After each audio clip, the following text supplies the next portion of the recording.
Lesson 43. God is my source. I cannot see apart from Him. 1. Perception is not an attribute of God. His is the realm of knowledge.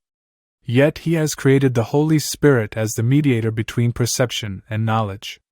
Without this link with God, perception would have replaced knowledge forever in your mind.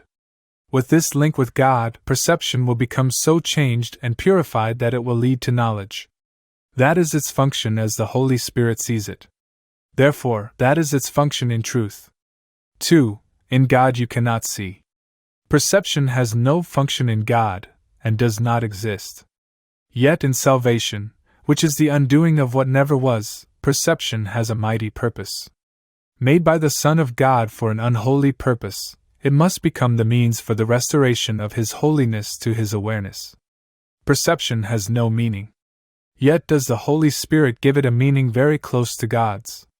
Healed perception becomes the means by which the Son of God forgives his brother, and thus forgives himself.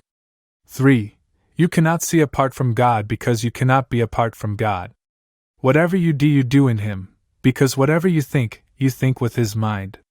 If vision is real, and it is real to the extent to which it shares the Holy Spirit's purpose, then you cannot see apart from God. 4. 3 5-minute practice periods are required today, one as early and one as late as possible in the day. The third may be undertaken at the most convenient and suitable time that circumstances and readiness permit. At the beginning of these practice periods, repeat the idea for today to yourself with eyes open. Then glance around you for a short time, applying the idea specifically to what you see. 4 or 5 subjects for this phase of the practice period are sufficient. You might say, for example, God is my source. I cannot see this desk apart from Him. God is my source. I cannot see that picture apart from Him. 5. Although this part of the exercise period should be relatively short, be sure that you select the subjects for this phase of practice indiscriminately, without self-directed inclusion or exclusion. For the second and longer phase, close your eyes, repeat today's idea again, and then let whatever relevant thoughts occur to you add to the idea in your own personal way. Thoughts such as, I see through the eyes of forgiveness. I see the world as blessed. The world can show me myself. I see my own thoughts, which are like God's. Any thought related more or less directly to today's idea is suitable. The thoughts need not bear any obvious relationship to the idea, but they should not be in opposition to it. 6.